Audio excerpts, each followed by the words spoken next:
پاکستان نے ایک اسلامی فلاحی ریاست بننا اور وہ مدینہ کی ریاست کے اصولوں کے اوپر کھڑا ہونا. تو وہ جو تھی مدینہ کی ریاست، وہ ایک نبی صلی اللہ علیہ وسلم کی سنت تھی کہ اللہ نے ہمیں حکم دیا تھا کہ ان کے قدموں پہ، ان کے شریعہ پہ، ان کے راستے پہ چلو. تو مدینہ کی ریاست ان کی سنت. اور وہ کیوں اللہ نے ہمیں حکم دیا تھا؟ کیونکہ وہ ریاست نے بنیاد رکھی تھی دنیا کی سب سے عظیم سویلائزیشن. مسلمان نے کئی سو سال دنیا کی امامت کی، ہر دان بھی ٹاپ مسلمان تھے، ہر کلچر میں، تہذیب میں سب سے آگے کی بنیاد رکھی گئی تھی. تو یہ پاکستان کو اس اصولوں پہ ہمیں کھڑا کرنا چاہیے. سب سے بڑا اصول جو نعرہ تھا پاکستان کا مطلب کیا؟ لا الہ الا اللہ. پہلے لا الہ الا اللہ کا مطلب سمجھ. لا الہ الا اللہ کا مطلب کہ جب آپ اللہ کے کسی کے سامنے نہیں جھکتے، انسان آزاد ہو. اور جو ہماری یہ زنجیریں زمین پہ رکھتی ہیں، یہ جب تک لا الہ الا اللہ کا مطلب ہم نہیں، زنجیریں ٹوٹتی نہیں، تو ایک انسان اپنے پورے مقام پہ نہیں پہنچ سکتا. نبی صلی اللہ علیہ وسلم نے مدینہ کی ریاست میں انسانوں کی زنجیریں تو وہ ساروں ان کو پر لگ گئے تھے، ان کی پرواز شروع ہو گئی تھی. وہ اقبال کے شاہین بن. تو اقبال کا شاہین تو بن ہی تب سکتا ہے انسان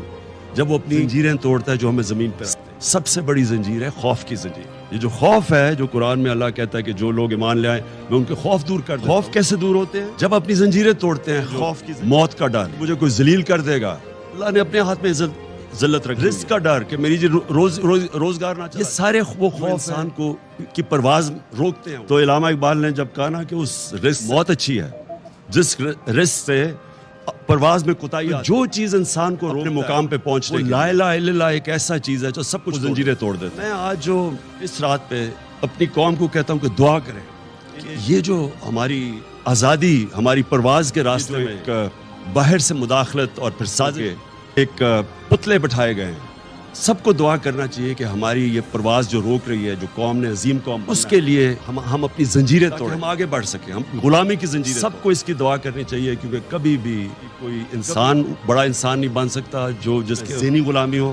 کوئی قوم بڑی قوم نہیں بن سکتی جو کہ غلام ہو، جس کے ذہن میں غلامی ہو، جس کی زنجیریں بندی ہوئی ہوں. ہم کیونکہ بیکاری ہیں تو ہمیں غلامی کرنی پڑے گی، یا کہیں جی ہم لائف سپورٹ مشین ہے تو ہمیں غلامی کرنی. یہ ساری چیزیں وہ ہیں جو کہ ہمیں ہمارے مقام ہے. جو خواب ہے پاکستان، اس خواب کے اوپر پہنچنے کے لیے ہمیں روک رہی ہے. اس لیے دعوت دی قوم کی دعا کریں، قوم کے لیے دعا کریں. میں اپنی پارٹی کی اب بات نہیں کر رہا، میں اپنے پاکستانیوں کے لیے دعا کر رہا ہوں. اور میں چاہتا ہوں آپ دعا کریں کہ وہ جو ہم نے بننا تھا اس راستے پہ ہم پھر واپس. جو ہم بدقسمتی سے ہم اپنا راستے گم ہو گئے اور ہم اپنا راستہ کھو بیٹھے، اور ہم اپنے وہ جو پوٹینشیل اللہ نے جو ہمیں طاقت دی ہوئی ہے، جب اس نے کہا میں تمہیں اشرف المخلوقات بنایا ہے، سب سے عظیم مخلوق، جب انسان فرشتوں سے بھی اوپر چلا جاتا ہے لیکن گرتا ہے تو جانوروں سے بھی نیچے چلا، تو ہم کچھ بھی بن سکتے ہیں. ہم زمین پہ چونٹیوں کی طرح بھی جا سکتے ہیں اور ہم پھر فرشتوں سے بھی اوپر جا سکتے ہیں. ہمارے اوپر ہے. اور یہ تب ہم سمجھیں گے کہ ہم کتنا اوپر جا سکتے ہیں جب ہم لا الہ الا اللہ کا مطلب سمجھ جائیں اور وہ ہمارے دلوں میں آ جائے.